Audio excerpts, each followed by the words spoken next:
Factor 4 Radio. La evolución de la información la escuchas a 128 kilobits por segundo, originando señal las 24 horas del día desde calle de la estación número 100 Interior 2, Colonia Matitlán, en Cuernavaca, Morelos, México. Código postal 62410. Contacto: Twitter @Factor 4, Facebook Factor 4, teléfono en cabina 482-0325, del interior de la República Mexicana 01777-482-0325. La evolución no se ve, se escucha. Factor 4 Radio, un concepto de Factor 4 SADCB.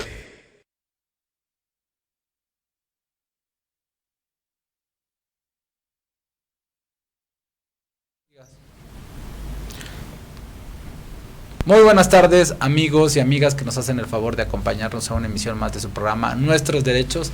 Debo de decir que el día de hoy me siento muy contento, muy honrado, porque uno de los activistas que yo más respeto en el estado de Morelos, que tengo la suerte de decir que hemos colaborado en muchísimos proyectos, y no de 1, 3 ni 5 años, ¿no? Yo mucho más, y que me consta la trayectoria de lo que ha hecho, y bueno, eso es uno de los grandes motivos por los cuales me atreví a invitarlo el día de hoy, porque pues como ustedes lo saben, hoy es un día sin mujeres, y no vamos a estar hablando acerca de todo lo que ya está en las redes sociales, sino queremos abordar un tema que creo que puede contribuir mucho a la cultura de la no violencia en contra de las mujeres. El día de hoy está conmigo el presidente de Equidad y Participación Ciudadana, el activista, abogado, defensor de los derechos humanos, reconocido por la Comisión de Derechos Humanos y por otras instituciones por su labor, Isidro Añorbe. ¿Cómo estás, amigo? Muy bien, amigo, ¿y tú cómo vas? Pues oye, aquí recuperándome de la bichectomía. Te ves más flaquito. Sí, me veo más flaquito. Se te ve la cara más afinadita. O sea, ahí va, ¿verdad? Ahí va. Qué bueno que se va dando cuenta. Es mi primera aparición después de la cirugía. Agradecer a todos los que me han escrito, llamado y que están al pendiente de lo que me está pasando. Los que siguieron la transmisión en vivo. Y de los que queremos también el contacto, oye. Para eso quiero que sepan todos mis amigos y mis amigas que todos los que llamen al Centro Estético Cuernavaca y digan que hablan de parte de Joel Reyes, va a haber un descuento en cualquier procedimiento que se realice. Y también esta semana va a salir a la luz, porque el Centro Médico es mi nuevo patrocinador, y vamos a estar regalando un tratamiento que se llama el hidrafacial. Así es de que estén atentos para que se lo ganen. Okay. Cuesta 2,300 el hidrafacial, el tratamiento, y aquí lo van a tener gratis a través de una rifa. Así es que entra a la rifa. Estar atento. ¿Sí? Muy atento. No entren a la rifa del avión. Mejor entren a la rifa mucho mejor de aquí, y va a ser totalmente gratis y más fácil. Amigo, vamos a tratar un tema sumamente, pues, en el día de la mujer, ¿no? Sí. Que obviamente en el día que no se debe de felicitar a las mujeres, porque no hay que felicitar, sino es una conmemoración. Vamos a estar hablando de otras masculinidades. Cuéntanos qué debemos de entender por otras masculinidades. Bueno, antes quisiera hacer como un paréntesis para que la gente también entienda lo que es este paro de mujeres. Perfecto. Es un paro que nace incluso desde hace muchísimos años. El primer país que lo hace es en Islandia, no recuerdo la fecha exacta, pero en México se ha intentado hacer este tipo de paros ya desde hace muchos años. No se había logrado como tal una coyuntura o una convocatoria como la que ahorita se logró, histórica. Que tú sales a la ciudad de Cuernavaca y está vacía, o sea, parece domingo a las 10 de la mañana. Absolutamente. No hay tráfico, hay muchos negocios que se ven vacíos, las escuelas, la gente, no se ven casi mujeres. No se ve casi mujeres. También vas a una gasolinera y los que están ahí son hombres, en la mayoría no son mujeres, claro. Entonces también eso creo que también nos da como un indicador de qué tan grande es el problema que se vive actualmente.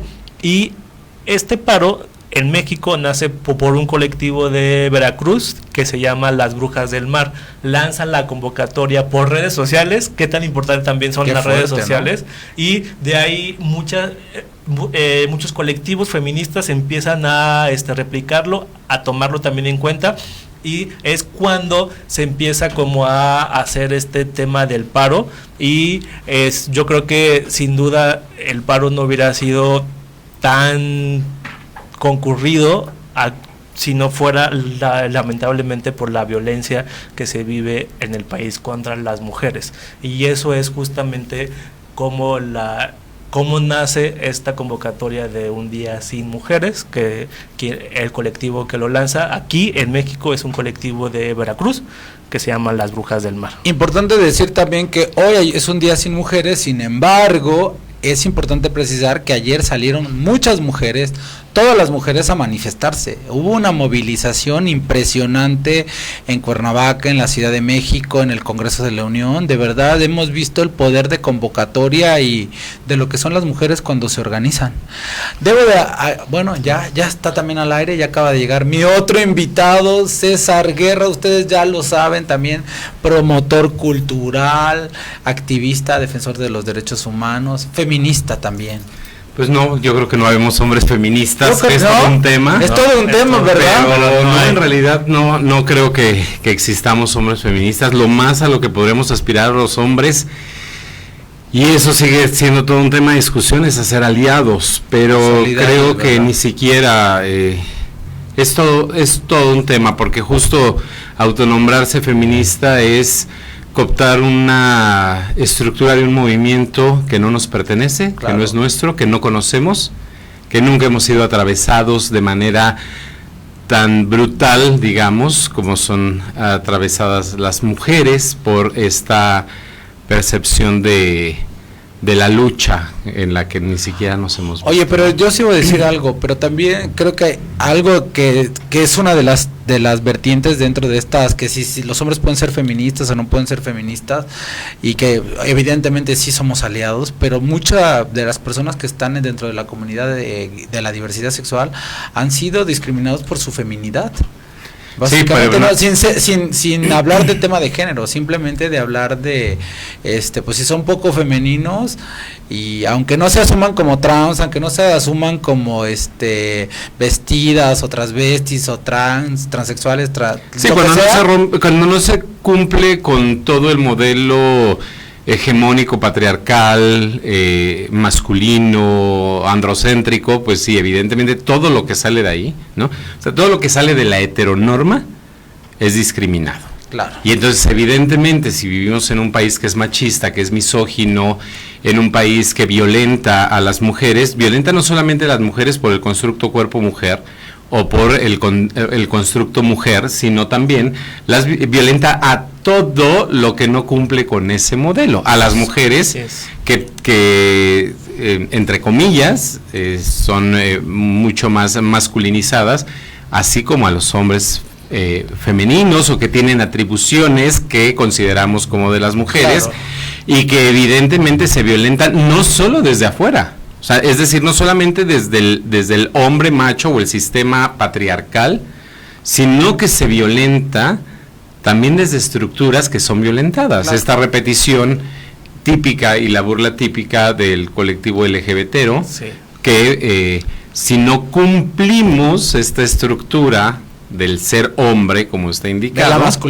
la masculinidad, del macho, a fin de cuentas, pues entonces también somos violentados, discriminados, excluidos. Incluso el típico comentario que nos hacen amigos heterosexuales de, ay, pero es que a ti casi no se te nota lo gay, o sea, es como si fuera algo bueno, ¿no? Como si fuera algo bueno, no, que no se te note lo gay, y aparte para ellos, que es que no se note lo gay, que parte también desde lo que estos gays que ellos lo llaman que no parecen, porque encajan, según ellos, los heterosexuales y la heteronorma encajan dentro de ese cuadro, y pues entonces dicen, no, pues es que a ti no se te nota lo gay como a fulanito. O sea, esos comentarios que pareciera que también nosotros como comunidad LGBT en algunas ocasiones los hemos aceptado hasta como un cumplido, cuando claro, no debería ser así. O vales más dentro de la comunidad, ¿no? Cuando eres más masculino, vales más dentro de la comunidad. Pero bueno, aprovechando este pequeño discurso, que obviamente tiene que ver con el tema que vamos a estar platicando, de esto que la gente no entiende, estas otras masculinidades. Mira, quiero contarles lo que pasó. Hablé con una clienta, una señora ya como de 45 años, le estaba explicando de que hoy vamos a hablar en el programa de otras masculinidades, y les voy a decir lo que ella me dijo que pensaba que era otras masculinidades. Me dijo, es que yo no estoy de acuerdo que los hombres dejen de ser hombres, y que dejen de ser caballerosos, y entonces no no existe claro qué se debe de entender por otras masculinidades. Les pregunto a los dos para que me digan. Bueno, según la Comisión Nacional de Derechos Humanos, la masculinidad se define como el conjunto de atribuciones, valores, comportamientos y conductas que son características del hombre en una sociedad determinada. Y esto es como el constructo social de la masculinidad, de lo que es masculino, es femenino,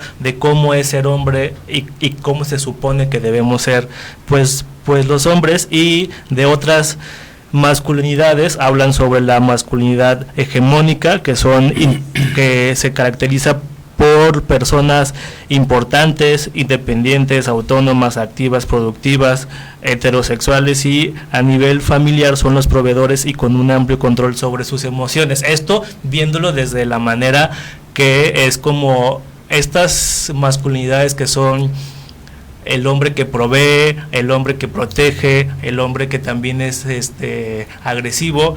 Hay un texto que se llama el feminismo es para todos, que también hablaba sobre cómo el constructo de el movimiento feminista en algún momento primero empezó cuestionando y analizando estas masculinidades y al sistema patriarcal, como lo decía César, y identificar aquellas conductas que oprimían a las mujeres en ese momento, que les negaban sus derechos, y que también empezó con este tipo de círculos que nosotros también, ejemplo que estamos haciendo, pero con mujeres y con el feminismo, y que también hay muchos círculos ya en temas de masculinidades. En Ciudad de México hay algunos amigos que tienen ya como círculos de discusión sobre hablar sobre las nuevas masculinidades, sobre los tipos de masculinidades y cómo ejercer una masculinidad sin violentar a tus pares, sin violentar también a las mujeres y sin replicar la heteronorma y sin replicar la violencia de género. César. Yo creo que las nuevas masculinidades sí efectivamente estarán sustentadas, como acaba de leer Isidro, sobre las definiciones, y sí tiene que ver con la violencia, pero en realidad tiene que ver con cómo rompemos un sistema. No tiene que ver nada más con cómo me construyo como hombre o cómo me construyeron como hombre, es decir, qué tanto implicó en formarnos y hablar únicamente sobre la violencia, sino también hablar desde qué está sucediendo con el silencio, por ejemplo. Los hombres estamos confinados a guardar silencio y estamos hechos dominantes, y estamos hechos de alguna manera rapaces, y estamos hechos de alguna forma como se indica que debe de ser el hombre. Agresivo, violento. Justo con lo que acaba de mencionar Isidro, pero también en ese constructo tiene que ver con todo un sistema. Es decir, ¿por qué hablar de nuevas masculinidades implica romper pactos patriarcales? Porque lo que en realidad los hombres hacemos a lo largo de la historia es tener pactos en muchas ocasiones no hablados. Claro. Y respetarlos y protegernos entre nosotros y saber que las formas asquerosas en las que nos comportamos las cubrimos, porque cuando las vemos en el otro sabemos que está reflejando algo de mí, y nos van confinando en esta estructura a un modelo que tiene que sostener a las religiones, que tiene que sostener a los gobiernos, que tiene que sostener a la economía y que tiene que sostener a partir del silencio a una estructura terrible. Claro. Porque las mujeres llevan más de 100 años organizadas. Justo ayer estaba leyendo un texto de Rita Segato y decía, híjole, es que hay mucha coincidencia, ¿no? Es la primera vez que se cambia la instrucción generacional, es decir, históricamente nuestros antepasados nos han dicho qué es lo que tenemos que hacer, lo hemos aprendido y lo hemos replicado.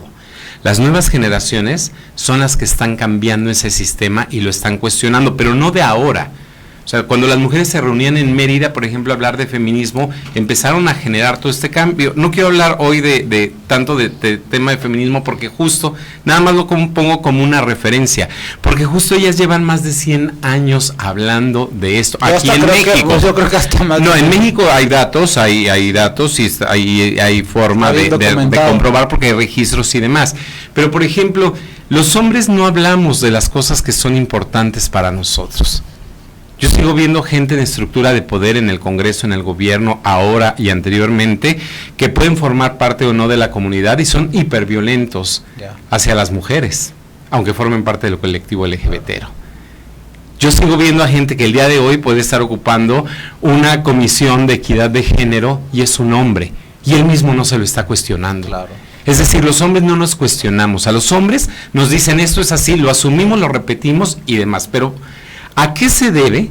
Y yo creo que la nueva masculinidad, si es que existe, porque también sigue siendo otro tema de debate, tendría que llevarnos a cuestionarnos muchas cosas, ¿no? Justo hoy en la madrugada, que no podía dormir porque sigo atribulado por todas estas situaciones que están aconteciendo, y yo decía, bueno, hay ciertas características que las vivimos como normales, pero que no nos las cuestionamos. Por ejemplo, ¿cómo construyo yo mi hombre, mi ser hombre, ante la ausencia física o emocional de un padre, por ejemplo? Claro. ¿Cómo lo construyo cuando hay burlas sobre mi cuerpo? Por la forma en que hablo, que camino, que siento, que me expreso, que además hay un control, y es parte del sistema hegemónico dominante, hay un control sobre nuestros cuerpos. ¿Cómo lo construyo si me golpean? ¿Cómo lo construyo si abusan sexualmente de mí? Los hombres tenemos tan normalizado el abuso sexual que ni siquiera hablamos de ello.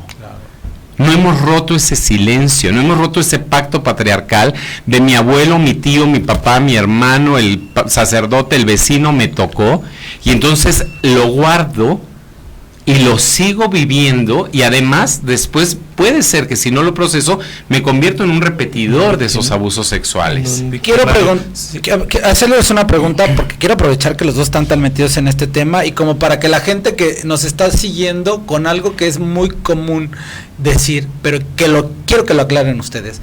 ¿A qué debemos de entender por masculinidad tóxica? Porque eso es algo que yo lo escucho tanto en los medios de comunicación, y es que esa masculinidad tóxica, ¿a qué debemos de entender por eso?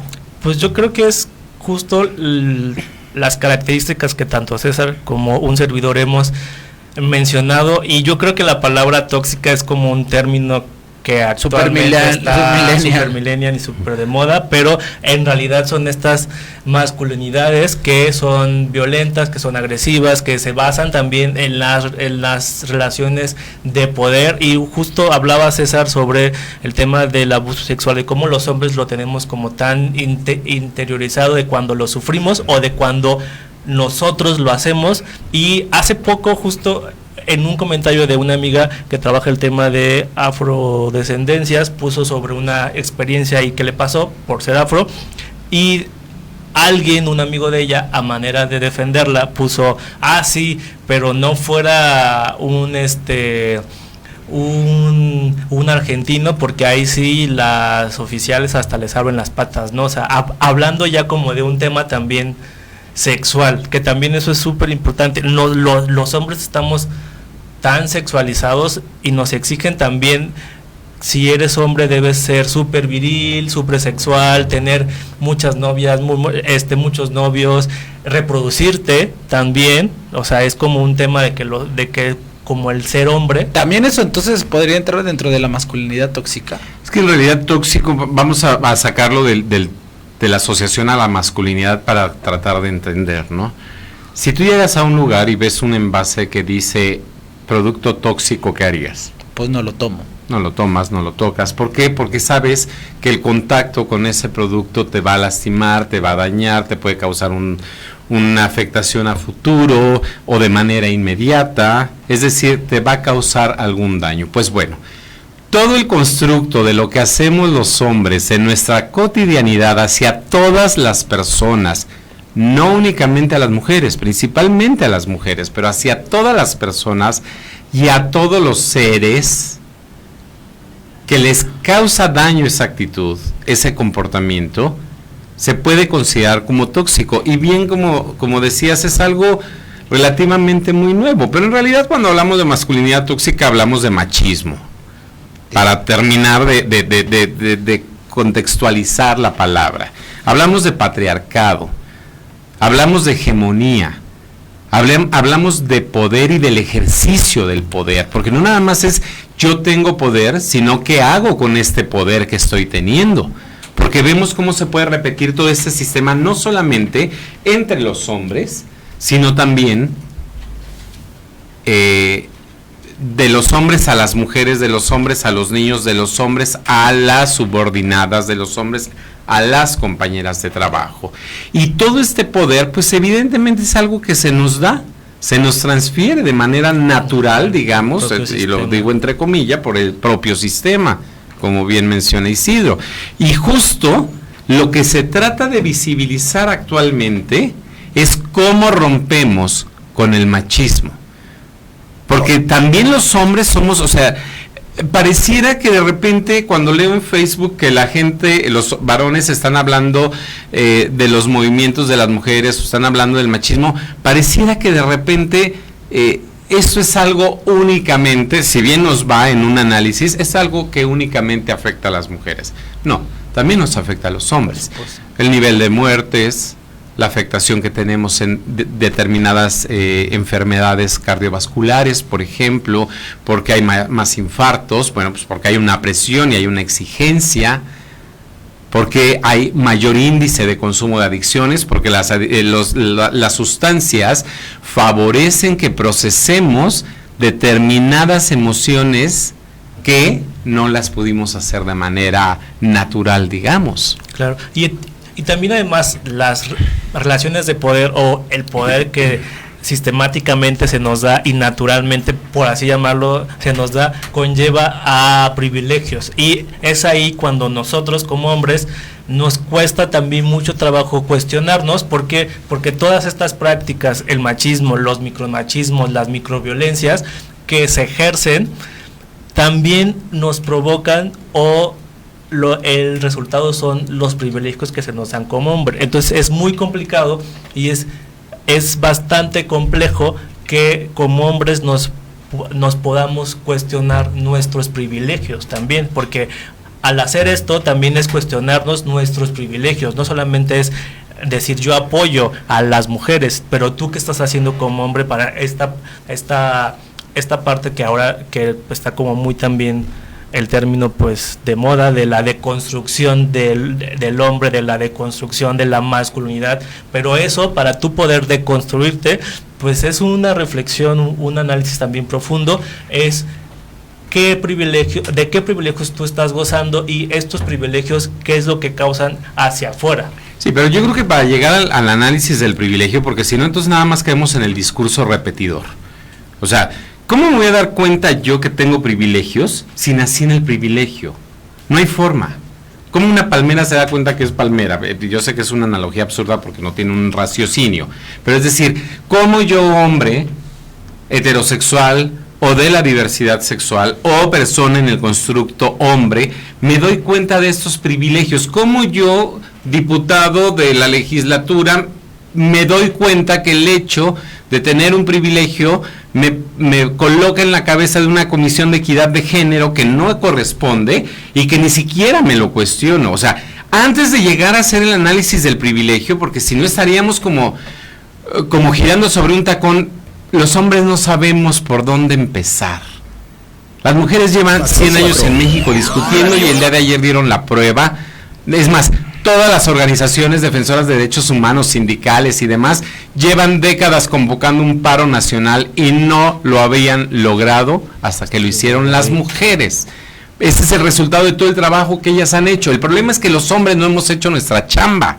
El problema es que los hombres nos encontramos en medio de un lugar que se está derrumbando, de un espacio que estamos viendo cómo lo están tirando, cómo se está cayendo, y no sabemos qué vamos a hacer y cómo vamos a reaccionar. Nos volteamos a ver con un signo de interrogación en la frente y no tenemos, o sea, no saben, ¿qué hacemos? Lo discutimos en redes, nos reunimos en grupos de nuevas masculinidades, leemos a todas estas feministas hablando sobre el machismo, el patriarcado. ¿Desde dónde lo vamos a hacer? Yo creo que hay muchas posibilidades. El problema es que ni siquiera lo discutimos. Claro. Yo no me voy a dar cuenta que tengo privilegios si cuando nací en mi casa toda la vida me lavaron la ropa, toda la vida hubo comida caliente, toda la vida mis hermanas se encargaron de hacer, mis hermanas, mi abuela, mis tías y mi mamá, de hacer todo. Si a mis 20, 30, 40 años sigo regresando a la casa materna y paterna y sigo siendo el nene consentido, yo voy a decir, ay, es que voy y me gusta que me atiendan. No, me gusta seguir siendo un opresor y llegar a un lugar en donde romantizo el volver a la casa materna porque, ay, la comida de mamá.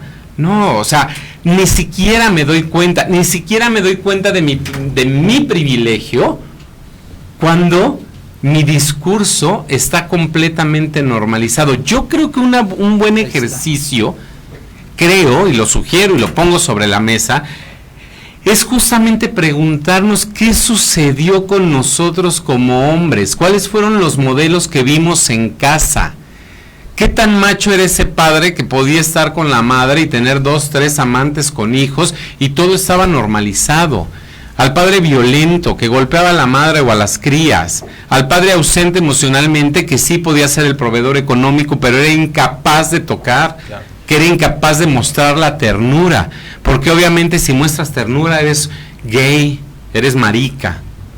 ¿Por qué? O sea, ¿cómo cuestionamos esos abusos sexuales de los que nunca hablamos y que independientemente de que haya habido cierto consenso con el primo o con el tío, la diferencia de edad habla de un abuso sexual?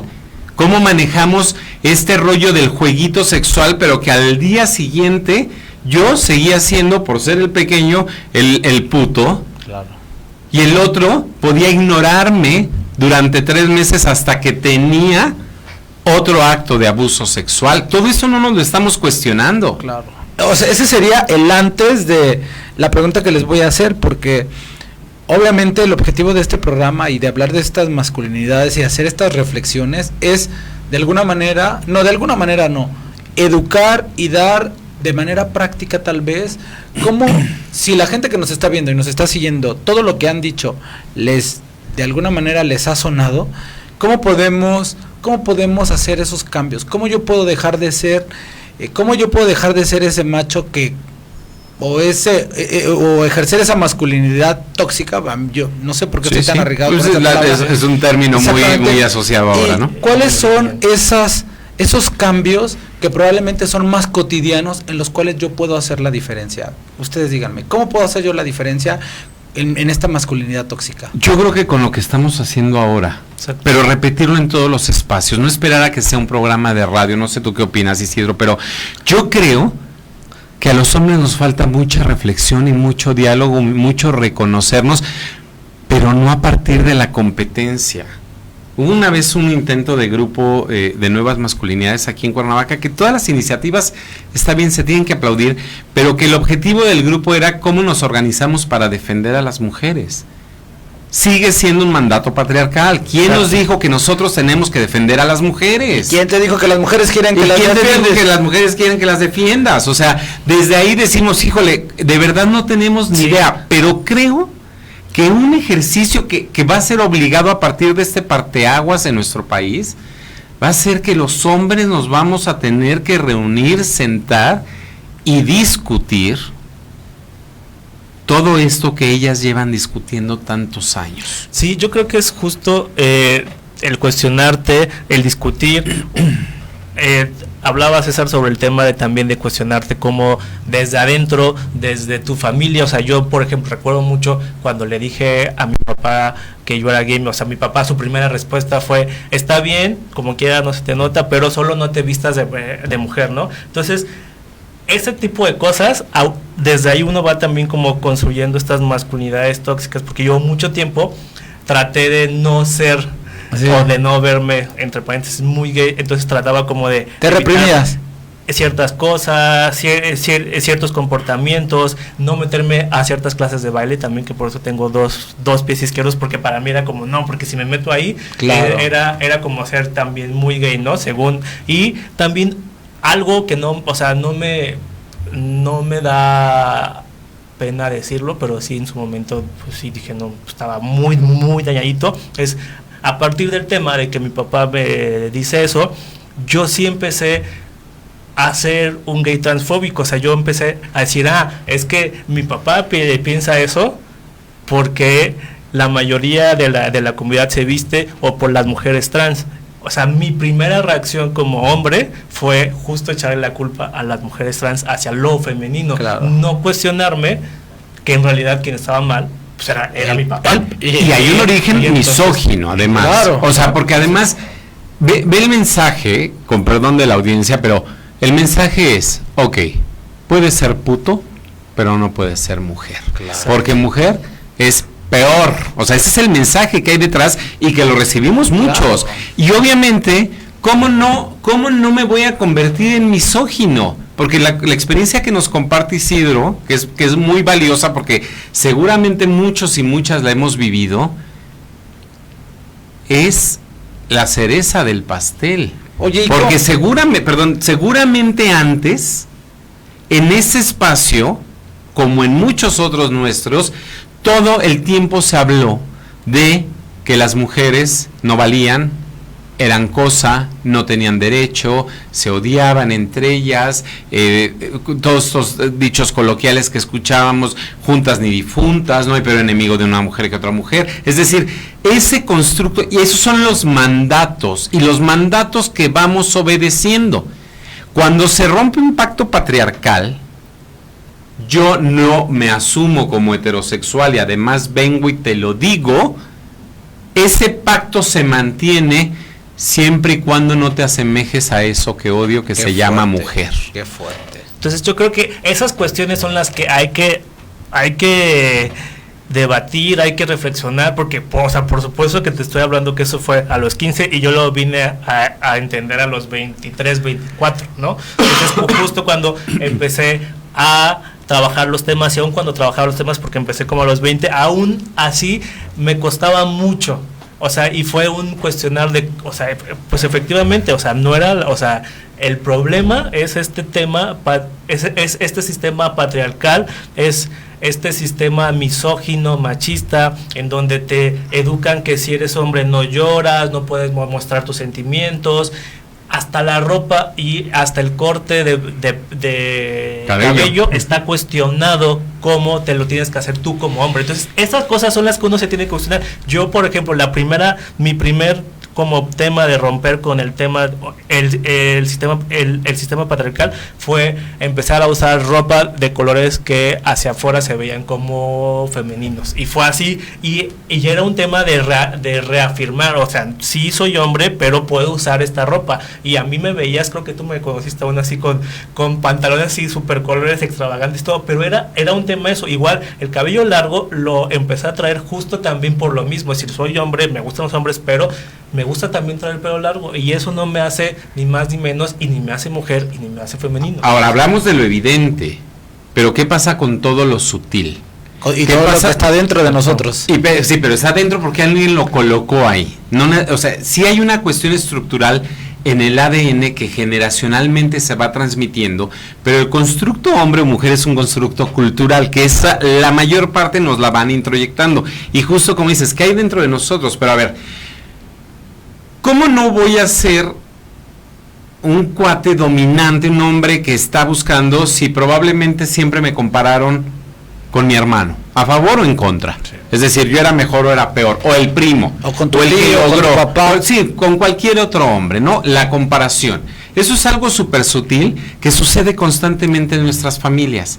Es que fulanito sacó 10 y tú sacaste 8. Es que fulanito come más. Es que perenganito juega fútbol y tú no juegas. Él juega fútbol, pero además no solamente. Él juega fútbol y está en el equipo que gana y tú juegas en otro equipo. O sea, porque además tenemos que vivir con esta carga. ¿Qué otra cosa? La competencia. Tienes que sacar 10, tienes que ser el mejor. a ver, y es importante que quienes estén escuchando empiecen a reflexionar cuántas veces escuchamos que nos dijeran, no importa lo que te dediques, tienes que ser el mejor.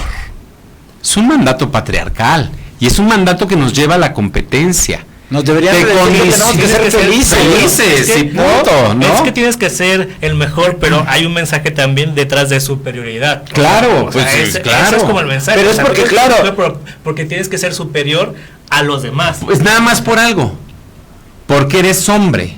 Entonces ya, como eres hombre, tienes que ser superior, pero además tienes que ser superior no solamente hacia las mujeres que ya sabemos que somos superiores, sino ante los otros constructos hombres para demostrar que en realidad tienes valor, porque esto está asociado con otro tema. ¿Cómo nos condicionaron el amor o el dinero? ¿No? Sobre todo viniendo de familias patriarcales. La violencia económica es de verdad algo muy sutil, que todos lo hemos vivido en algún momento. O sea, y es increíble el poder que tiene la violencia económica sobre nosotros los hombres. O sea, incluso es muy y cómo la ejercemos también. Y cómo la ejercemos. No, claro. Cómo la ejercen. Es que acuérdense que la violencia también la estamos repitiendo. O sea, sí, todo es así. Es como el español. Me enseñaron español, hablo español y me comunico en español. Me enseñaron este constructo, lo realizo, lo ejerzo, lo repito y me comunico a partir de esa violencia. Les quiero hacer, porque ya se nos acabó el tiempo, pero les quiero hacer una propuesta y lo quiero hacer al aire, porque obviamente como con esta educación patriarcal de la que vengo, soy manipulador, ¿no? Claro, además, claro. Entonces quiero hacerlo delante de ustedes y en la cámara, que asumamos un compromiso. Les hago la invitación a los dos así de manera directa, para que una vez al mes por lo menos hablemos de otras masculinidades en el programa. Creo que yo he hecho muchas miniseries de las adicciones, de la diversidad, pero creo que este tema es la mejor forma de ser aliados con las mujeres. ¿Tenemos que ser aliados con las mujeres? No, pero así, yo creo que ahí hay que cambiar. Solidarias. No, hay que hacer el trabajo que nos corresponda, no por ser aliados con las mujeres, sino porque esto nos está matando a todos y a todas. No por apoyar. Porque si no repetimos este sistema de dominación. La forma de activarnos o de reaccionar ante toda esta violencia es hablando de este tema. Y yo creo, por uno. Claro, y que lo hagamos yo, por ejemplo, aprovechando este espacio, y que por lo menos una vez al mes estemos tratando algo de otras masculinidades. Es hasta fantástico. Porque también yo ya veo muchos talleres, pero todavía no es algo en Morelos, en el país, en el mundo, pero en el país es incipiente, ¿no? Que nos comprometiéramos al menos una vez al mes a estar teniendo este tema. Nos organizamos en las fechas, pero abordar el tema de otras masculinidades. ¿Qué les parece? Sí. Buenísimo. Entonces los comprometo. Claro. Ya quedó en el video, ya quedó grabado.